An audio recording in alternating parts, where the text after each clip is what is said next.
ஆமாம், நான் சேஞ்ச் ஆயிருக்கேன். ஒரு பொண்ணா லைஃப்பில் எல்லா விஷயத்துக்குமே எஸ் சொல்லி பழகிட்டேன். ஆனால் இப்போது ஒரு சில விஷயத்துக்கு எனக்கு பிடிக்கலன்னா நோ சொல்லணுங்கிறத கற்றுருக்கேன். என்னோடய லைஃப்பில் எனக்கு பிடிச்ச பர்சன் என்னை விட்டு போகிறாங்க அப்படின்னா நான் அதுக்காக உட்காந்து ஃபீல் பண்ணி அழுதுட்டு இருந்தேன். ஆனால் இப்போது அவங்க என்னை விட்டு போகிறாங்க அப்படின்னா அவங்களுக்குன்னு ஒரு காரணம் இருக்கும். அதனால தான் அவங்க என்னை விட்டு போகிறாங்கங்கிறத புரிஞ்சுக்கிற அளவுக்கு அறிவு இருக்குது. லைஃப்பில் நிறைய எக்ஸ்பெக்டேஷன் இருந்துச்சு.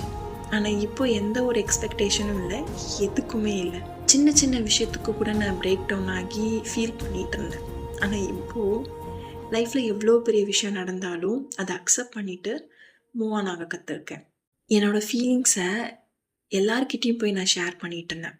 கஷ்டமாக இருந்தாலும் சரி, சந்தோஷமாக இருந்தாலும் சரி, நான் எல்லார்கிட்டேயும் போய் ஷேர் பண்ணுவேன்.